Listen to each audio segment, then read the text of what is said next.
Morning, fellow bread maker. This morning I'll give you a quick look at how to make bread on Infinity. Usually your bread will have been started the day before, the night before, as your first mix. The first mix is yeast that you find in the fridge, flour that you find in the bottom drawer, lukewarm water, as in lukewarm is if you take your finger and you take it around, it's usually body temperature, and a sweetener. So I use honey. You can also use brown sugar.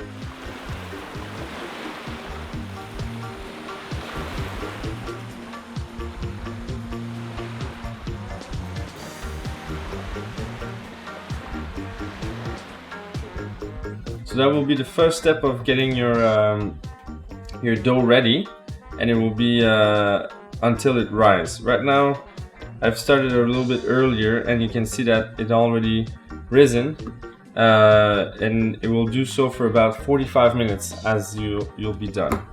Pretty much everything here is being eyeballed in terms of quantities. So as in water, when you use a bigger bowl, the biggest we have, you'll put about an inch to an inch and a half of water in the bottom, which is considered to be 3 to 4 centimeters of lukewarm water. That, if you put that much amount of water, you cover it with yeast, so therefore you just sprinkle the yeast and it will spread over the top of your water.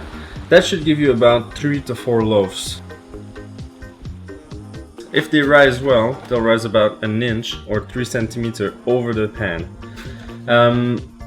As for flour quantity, you'll try to put about a scoop of flour in there, and you'll shake it all. Okay, you want something, you want a consistency that is quite liquid, but you can figure out that you feel a little bit of like consistency, or just like a little bit more of water than. Doesn't make sense what I'm saying.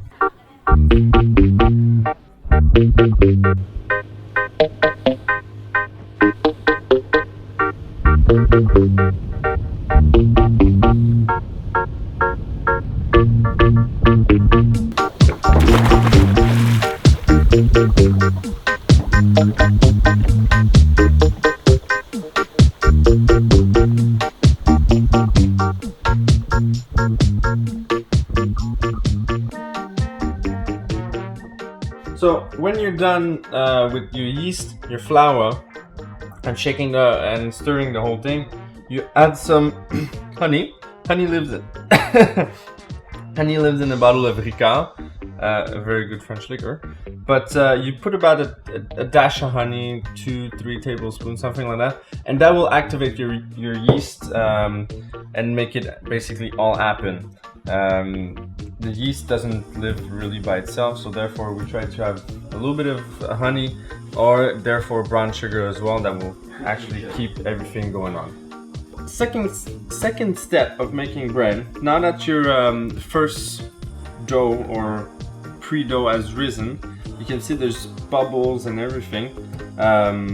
You want to put your flour in, either flour or condiment. As in condiment, usually what you do is, if you want to put onions, garlic, cheese, raisin, any kind of solids that will go in the bread, you need to put it before the flour. For the reason why that after, it won't go in. Having a more liquid dough, it just blends in by far easier.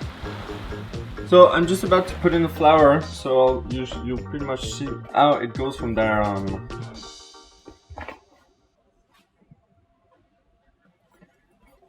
To get the right mix, it's also there's no quantities or like it's really something that you'll have to figure out by yourself.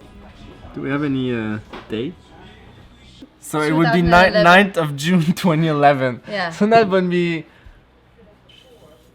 a full year. A year, yeah. The manager comes up and we're like, all right, here's the deal. We'll take one pallet, 124 pack, and you'll give us another 24 pack of your expired beer. And the guy's like, we got a deal, mate. Actually, we ended up with like either 10 or 12 crates of beer on the tender. Either it was getting 50% of its value, or it was getting nothing. Come on. Seriously. I'm starting to think about how old it is. It would need a lime. So where's the base,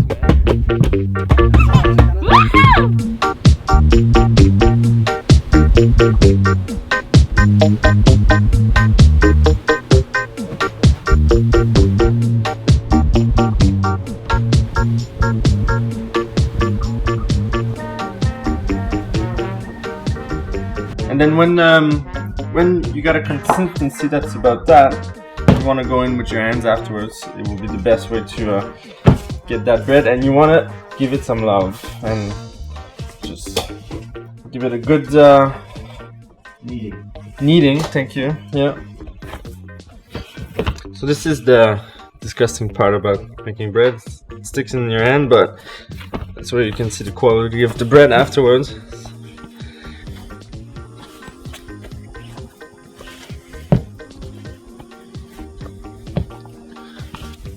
So in the process of getting that all done, what you don't want to do is fold your dough all the time, because that gets pockets of air, and therefore afterwards your bread doesn't get a right consistency. So ideally you just put some pressure in, and then you redo a ball with it, but it's fairly easy to do. Before I put my breads in my tins, I just want to give it a quick oil so that they don't stick in the pan. By quick oil, it's like you don't want to put too much, because then your bread will taste like, but really just a tin cover. And then you can also dust them. But I personally don't dust them because it's just another step. So then, when you're ready to put your dough in, you take some balls out of your tin, and when you put them in, it should look about like this, as maybe a little bit bigger, but your dough will rise and will take probably as much as all of this space. So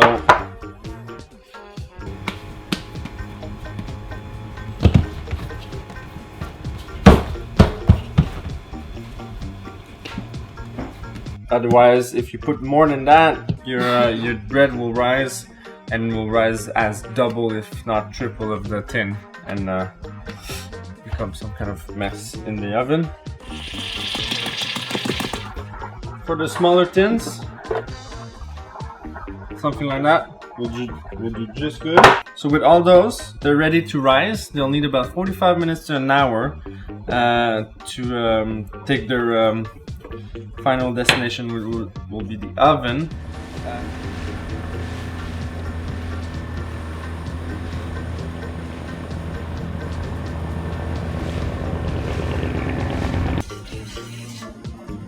Alright, so sun is up. It's time to put the breads in.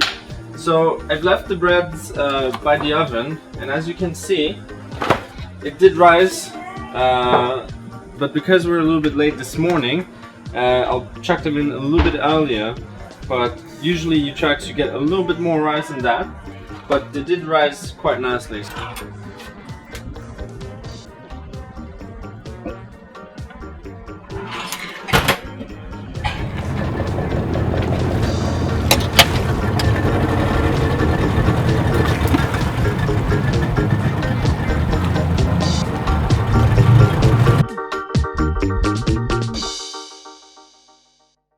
consistency.